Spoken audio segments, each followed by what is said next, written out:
प्रथम तहलका न्यूज। प्रदेश की मंडियों में धान की खरीद शुरू हो चुकी है और ऐसे में मुख्यमंत्री मनोहर लाल खट्टर ने भी करनाल की अनाज मंडी का दौरा किया। धान की ढेरी पर खड़े होकर उन्होंने किसान की धान की खरीद करवाई।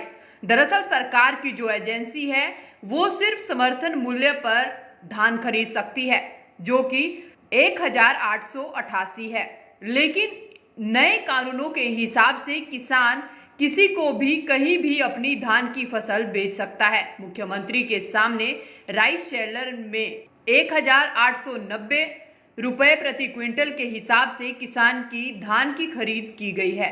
बोली एजेंसी ने भी लगाई, एजेंसी क्योंकि 1888 उनका मैक्सिमम रेट है, उसके ऊपर वो खरीदते नहीं है। आड़ती ने 1890, जो दूसरे बायर थे उन्होंने 1890 रुपये में बोली लगा करके उसको ले लिया है। भले ही 2 रुपये का लाभ किसान को मिला है तो भी खुली बोली में कोई भी इसको आके खरीद सकता है, तो इसका प्रत्यक्ष प्रमाण है।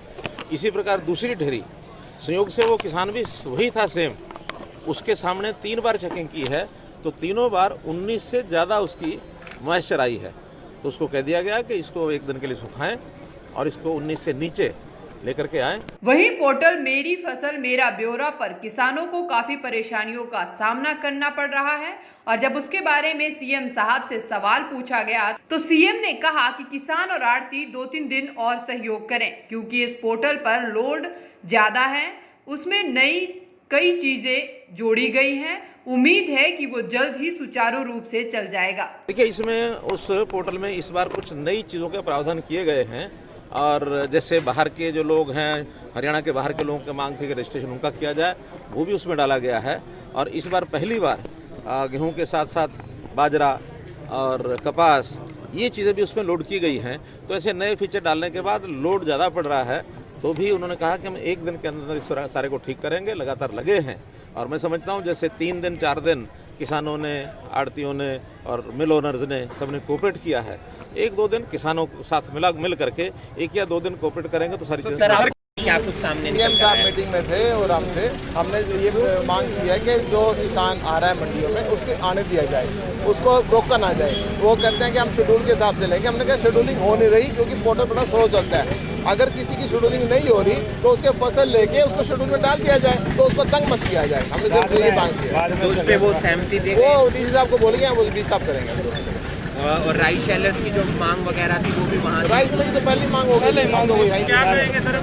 मुख्यमंत्री के दौरे के बाद कहीं ना कहीं अब देखते हैं शेड्यूल कैसे चलता है, जैसे चलेगा उसके बाद पता लगेगा। अभी तो बोल के गए, सुधार तो होगा ही। अब तो बोल के गए वो। आज मंडी में उन्होंने बोली वगैरह भी लगाई। हाँ, वो मॉइस्चर देखा है, उसमें मॉइस्चर 15 था। अब 15 से नीचे मॉइस्चर आ नहीं सकता ना। अब जब 15 मॉइस्चर की फसल आ रही है मंडियों में तो उनको क्यों रोका जा रहा है? हमने तो यही मांगी थी कि उनको आने दिया जाए। पंजाब के बाद राहुल गांधी हरियाणा आएंगे।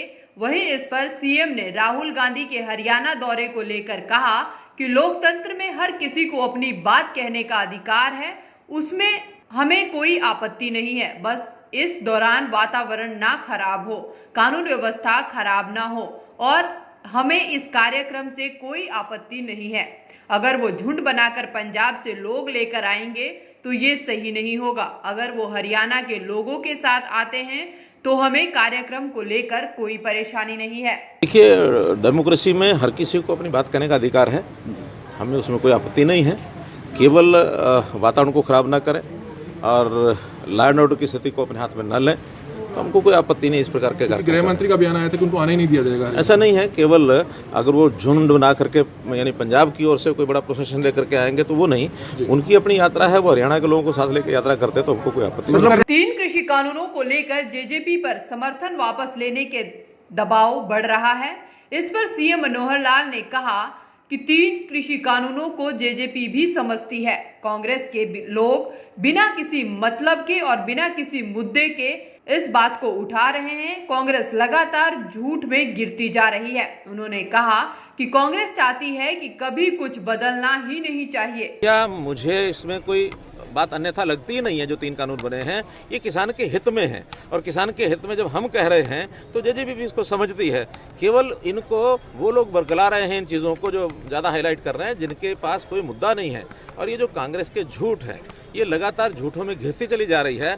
आज नहीं, पिछले 2-3 साल से हम देख रहे हैं किसी भी बात पर जो कोई नया परिवर्तन लेकर के आते हैं, क्योंकि कांग्रेस पिछले 70-73 साल से यथास्थितिवादी पार्टी है कि कुछ बदलना नहीं चाहिए, जैसा चल रहा है वैसा ठीक है। किसी के हित में नए जो भी व्यवस्थाएं की जाती हैं उसका हमेशा वो विरोध करते रहे हैं, उसी में ये विरोध भी जुड़ा हुआ है। आने वाले इस सीज़न के बाद किसान को लगेगा जब हमारा MSP पर सारी फसल बिक रही है, ठीक व्यवस्था से बिक रही है, पैसा सीधा किसानों को जाना शुरू हो गया है, कोई दुविधा नहीं है, तो किसान समझदार है। जब तो गलत है, लेकिन अब वहाँ पर जब उनको कहा गया है कि बाहर के लोगों को जल्दी नहीं आना चाहिए, 5 तारीख के बाद रजिस्ट्रेशन उनकी खुलेगी, उसके बाद उनको आना चाहिए, तो ये कुल मिलाकर ऐसी व्यवस्था में सब लोगों को सहयोग करना चाहिए। फिलहाल तो साफ है कि राहुल गांधी के हरियाणा दौरे पर सियासत गर्म है और ऐसे में अभी सत्ता पक्ष और विपक्ष से कई और बयान देखने को मिल सकते हैं। प्रथम तहलका के लिए करनाल से अमित भटनागर की रिपोर्ट।